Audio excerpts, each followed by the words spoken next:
So this is going to be a quick video on some issues I've had with specifically my Gen 519.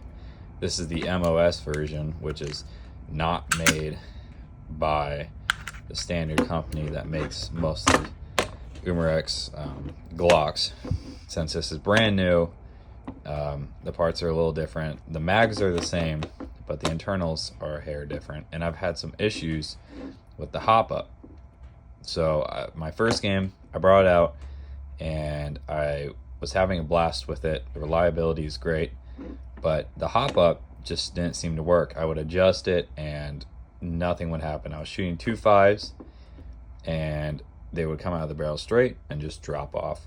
And I would maybe have 25 to 30-ish feet of reliable range. So I made a couple fixes. And it seems to really help. So first off, the hop-up adjustment is a little bit different on these. So I'm going to take this apart real quick, and then I will come back and I'll show you how to adjust the hop-up. So obviously, it's normal Glock breakdown. Make sure the mag's out, pull back the slide to the locking mechanism, pull down two breakdown levers, and then push the slide forward, and there you go.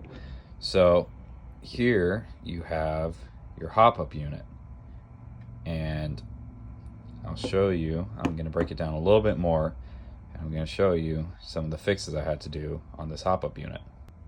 So to break this down a little more, the barrel goes and slides in, and the spring stays in here. So to disassemble, obviously just push forward on the spring, pull up, release. It's just in this little notch right here, so it's just pressure fit in, then pull the barrel forward and slide it out, and there you have it.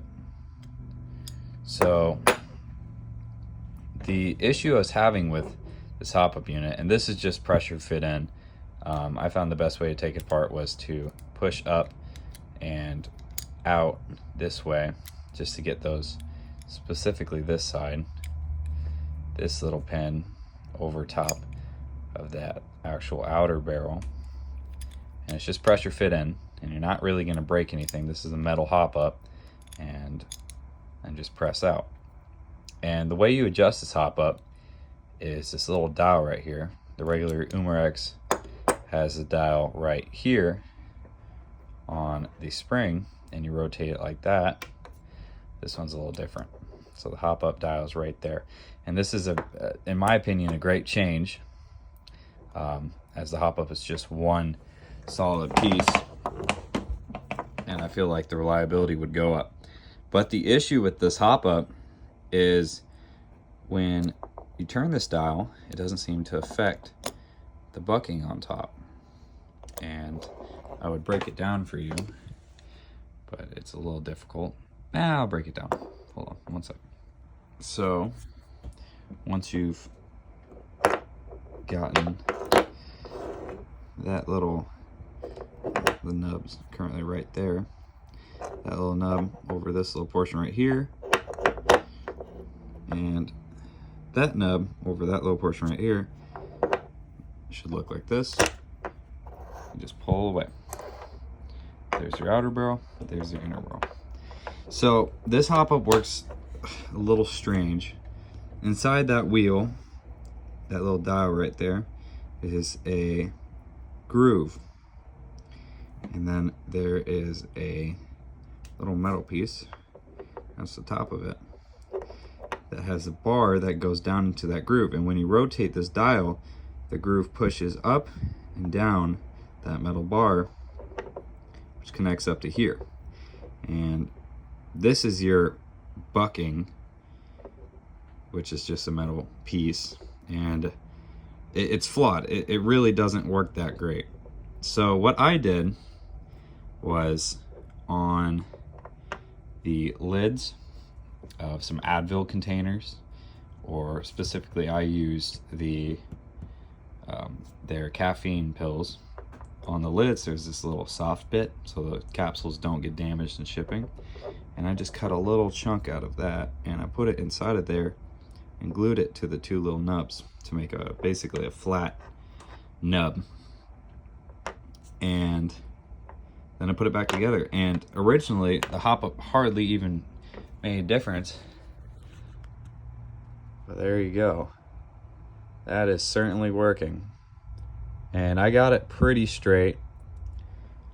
You want it as straight as possible, so the BBs spin almost vertically, so that they have a so when they do come out the barrel, they climb straight up instead of out to the sides, either way. So you want it basically as straight as possible. Mine was pretty stinking straight and seems to work great.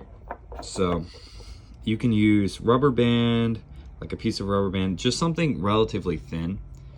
You don't really need a lot. And then there you have it. You're all set up with that. And that adds a little bit more pressure onto the bucking, so allows you to have a little bit more spin. And that's shimming, and that seemed to work really well for me. But I kind of figured out while I was testing that there is another issue that I think is one of the main problems with this Glock. So I will go and show you that real quick. So this is the nozzle, and I sanded it down, and I've maybe sanded it down a good couple millimeters till it's about this point, and I would say it's about the same width. Go a little bigger than I did, but it's about the same width as the spring.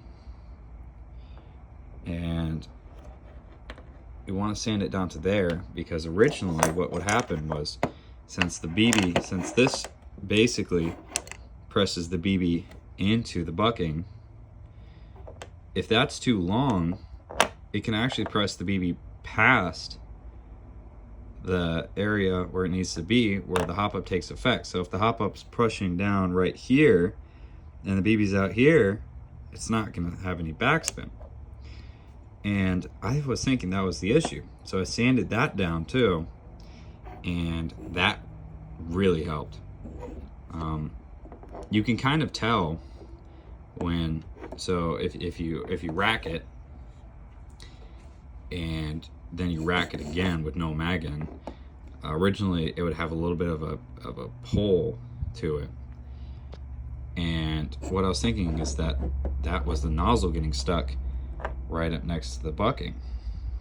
So when I sand it down, there's basically no resistance when I'm cocking it back, and you can blow through the front of the barrel and you'll hear air coming through the hop up, but you don't want any real gap between the nozzle. And I think I sanded down just a tiny bit too far, which isn't really an issue. The FPS drop would be very small, maybe 20-30 FPS. But yeah, and I did those two mods. And then, just for my own safety, I guess, if you take out this screw, this whole unit comes out, and there's this itsy bitsy piston, and then there's the rubber end to the piston. And if you take that off, if that's a little bit too far down, you can lose some FPS. So all I did was tighten the screw. There's a little screw behind it. You'll see if you take off the head of the piston.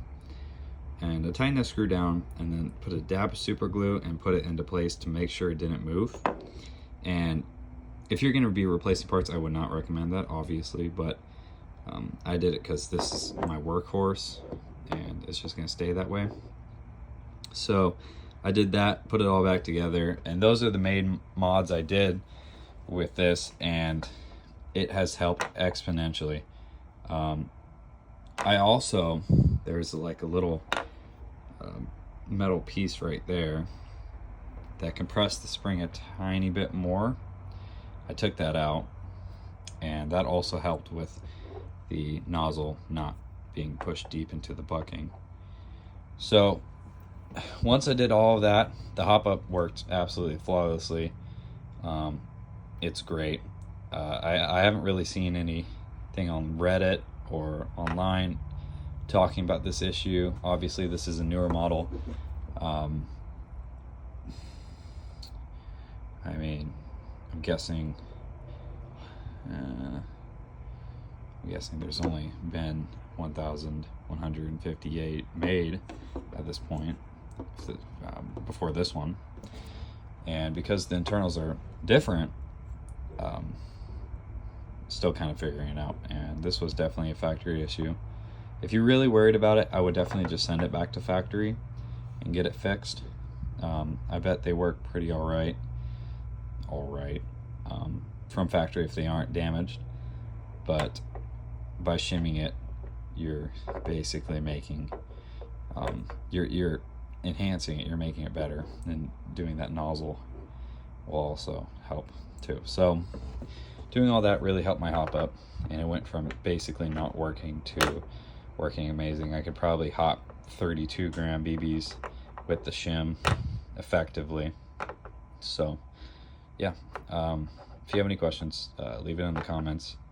I haven't really seen any videos on this specific model, so this has been a learning curve. So yeah,